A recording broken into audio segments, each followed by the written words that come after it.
Hi there, ice babies. You guys requested it, and I'm here to oblige. Today we'll be reviewing some of the strange and lesser-known details that surrounded the Scott Peterson case. I went through hundreds of evidence photos, discovery documents, and trial transcripts to compile visuals and the narrative for this video. So if I've caught your interest, do me a favor, do yourself a service, and subscribe to this channel. If you're new to this channel, you're tuned into a series I produce which uncovers weird and unknown details from high-profile true crime cases. If you enjoy this episode of 3 wildly weird and possibly unknown things, I hope you'll be motivated to subscribe so we can meet again. The Scott Peterson case is one of the most notorious and highly publicized criminal cases in recent American history. It revolves around the disappearance and murder of Laci Peterson, a pregnant woman, and the subsequent arrest and conviction of her husband, Scott Peterson.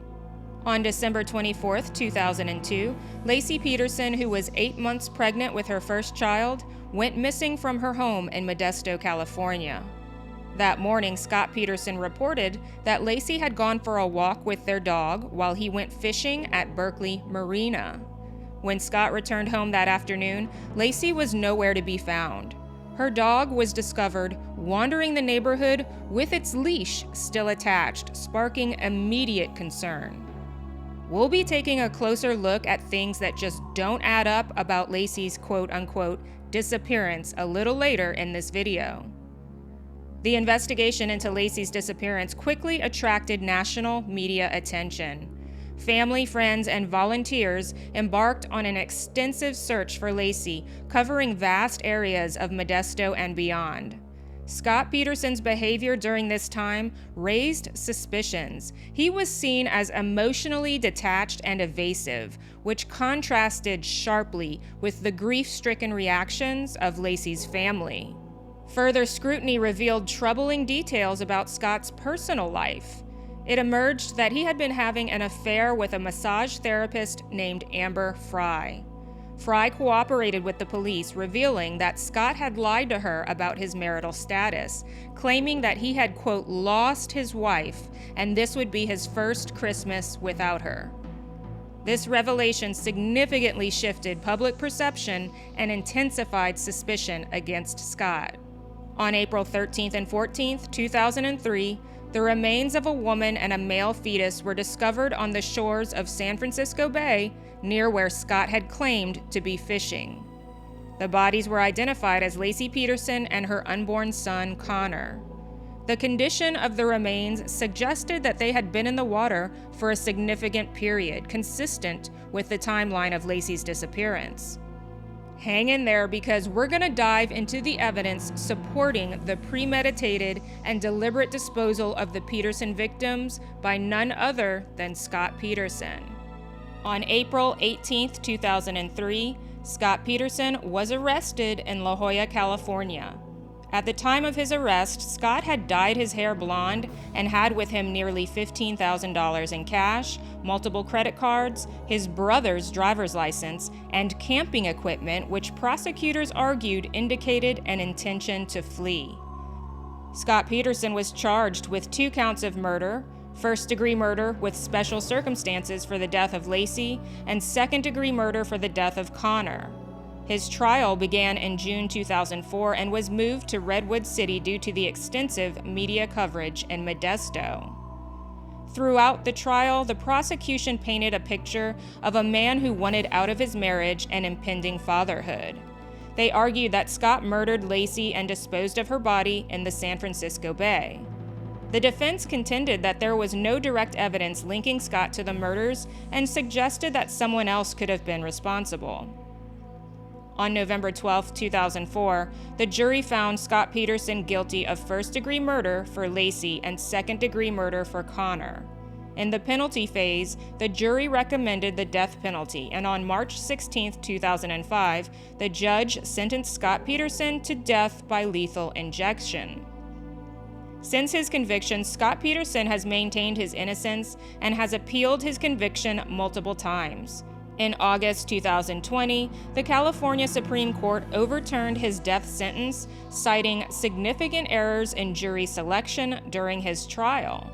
However, his conviction was upheld and he remains incarcerated at San Quentin State Prison while awaiting a new sentencing hearing. The Scott Peterson case remains a subject of public fascination and debate, emblematic of the intersection of crime, media, and the justice system in America. With that brief case summary behind us, let's review 3 wildly weird and possibly unknown things about the Scott Peterson case. Number 1, the trashed wedding album. One of the lesser-known yet poignant details in the Scott Peterson case is the discovery of Peterson's wedding album in the trash. This piece of evidence, while not as widely publicized as other aspects of the case, played a significant role in shaping public perception and the narrative constructed by the prosecution. During the investigation, police and volunteers meticulously searched through the Petersons' home and surrounding areas for any clues related to Laci's disappearance. It was during these searches that investigators found the couple's wedding album discarded in the trash. This discovery raised immediate red flags for several reasons. The wedding album is often a cherished keepsake for any married couple, symbolizing the commitment and joy of their union. The fact that it was found in the trash suggested a few possible interpretations. The discarded wedding album could symbolize the deterioration of Scott and Laci's relationship. To the prosecution, this indicated that Scott no longer valued or cherished his marriage, supporting their narrative of a motive rooted in his desire to be free from the responsibilities of family life. The act of discarding such a sentimental item could also be a sign of premeditation. It suggested that Scott might have been preparing to erase aspects of his past life with Laci, anticipating a future without her. Finding the album in the trash highlighted Scott's emotional detachment from his wife and the life they shared. This detachment was consistent with other behaviors he exhibited during the investigation, such as his lack of visible grief and inappropriate conduct during public appearances.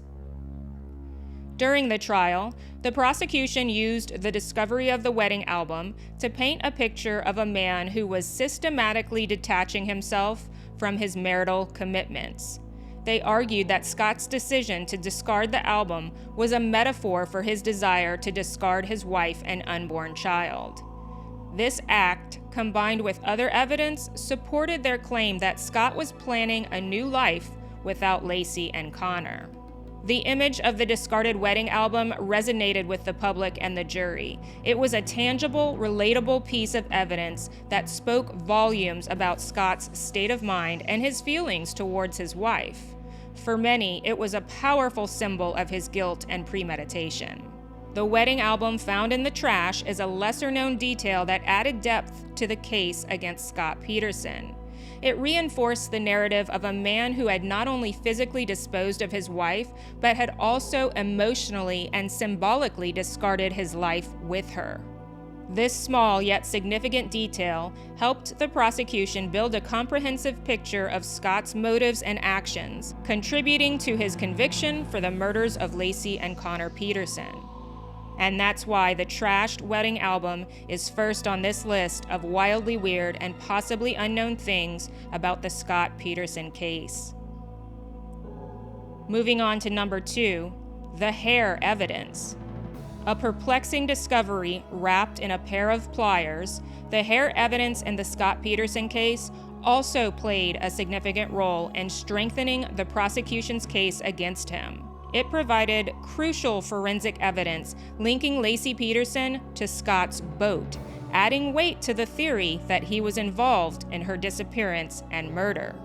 During the investigation into Laci Peterson's disappearance, forensic experts discovered a single strand of hair on a pair of pliers in Scott Peterson's boat. This discovery raised suspicions because Scott had claimed that Laci had never been in the boat. The presence of her hair contradicted his statement and suggested that she had been in the boat at some point. The discovery of Laci's hair in the boat was significant for several reasons. The hair provided a direct physical link between Laci and Scott's boat, undermining his assertion that she had never been in it. This physical evidence contradicted Scott's statements and supported the prosecution's theory that he used the boat to transport Laci's body. The presence of Laci's hair in the boat corroborated the timeline presented by the prosecution.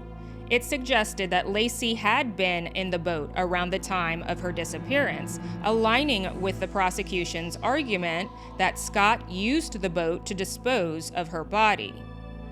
The fact that Laci's hair was found on a pair of pliers indicated premeditation on Scott's part. It suggested that he had taken deliberate steps to conceal evidence of her presence in the boat, such as cleaning or removing items, but had overlooked the presence of the hair on the pliers. During the trial, the prosecution emphasized the significance of the hair evidence in establishing Scott's guilt. They argued that it was inconceivable for Laci's hair to be in the boat if she had not been there herself, refuting Scott's claims of innocence. The hair evidence, along with other circumstantial evidence, helped to build a compelling case against him. In response to the hair evidence, the defense argued that the presence of a single hair was not sufficient to prove Scott's guilt beyond a reasonable doubt. They suggested alternative explanations for how Laci's hair could have ended up in the boat, such as transfer through indirect contact.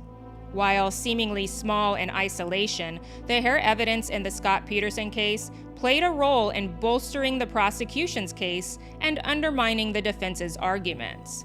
It provided a tangible link between Laci and Scott's boat, supporting the theory that he was involved in her disappearance and murder. And that's why the hair evidence makes this wildly weird and possibly unknown things about the Scott Peterson case list. Number 3, the secret boat purchase. One more possibly unknown but crucial detail in the Scott Peterson case was his secret purchase of a small boat shortly before Laci Peterson's disappearance. This clandestine acquisition raised suspicions and became a significant piece of evidence in the prosecution's case against Scott Peterson. Scott Peterson purchased a 14-foot aluminum fishing boat without informing his wife Laci or his family. He stored the boat in a warehouse he rented away from their home. This secretive acquisition was not discovered until after Laci's disappearance, adding to the intrigue surrounding Scott's actions leading up to the tragedy. Scott's decision to keep the boat a secret suggested that he had ulterior motives. The fact that he did not inform Laci or his family about the purchase raised suspicions about his intentions and what he planned to use the boat for. Scott claimed that he had been fishing alone at the Berkeley Marina on the day of Laci's disappearance. However, his purchase of a boat indicated that he had been planning to go fishing even before that day, contradicting his alibi and suggesting that he may have been involved in foul play. The boat provided a potential means for Scott to transport evidence or Laci's body. Its small size and portability made it suitable for activities such as disposing of evidence in bodies of water. During the trial, the prosecution highlighted Scott's secret boat purchase as evidence of his guilt. They argued that his actions demonstrated premeditation and a willingness to deceive others about his intentions. The boat became a central piece of the prosecution's narrative, supporting their theory that Scott was involved in Laci's disappearance and murder. In response to the boat purchase, the defense argued that it was not uncommon for individuals to make personal purchases without informing their spouses.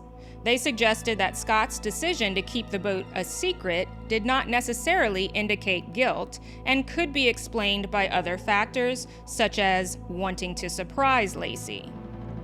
The secret boat purchase made by Scott Peterson before Laci Peterson's disappearance added another layer of suspicion to the case.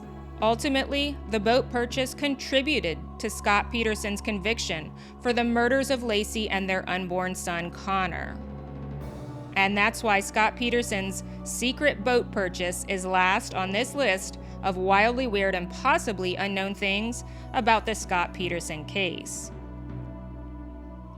Guys, while I condensed this video to include just 3 weird and possibly unknown things about the Scott Peterson case, I uncovered a lot of oddities during my research. I mean, the Petersons' financial strains, as well as Scott's incriminating internet searches and multiple extramarital affairs, just to name a few. Will you let me know if you have an interest in a part 2? Subscribe to my channel and chat with me in the comments. I'll engage. As I always conclude, it can be healthy to facilitate conversations around these public tragedies. So long as opinions are delivered respectfully, they're all welcome here. Let us not forget the victims, Laci and Connor Peterson. Their deaths shattered the lives of their loved ones and left a lasting imprint on the community. Despite the passage of time, the memory of Laci and Connor endures as their loved ones continue to honor their lives and seek justice on their behalf. I thank you guys for supporting me with your viewing and encourage you to subscribe for more content. I love you all. I'll see you next time.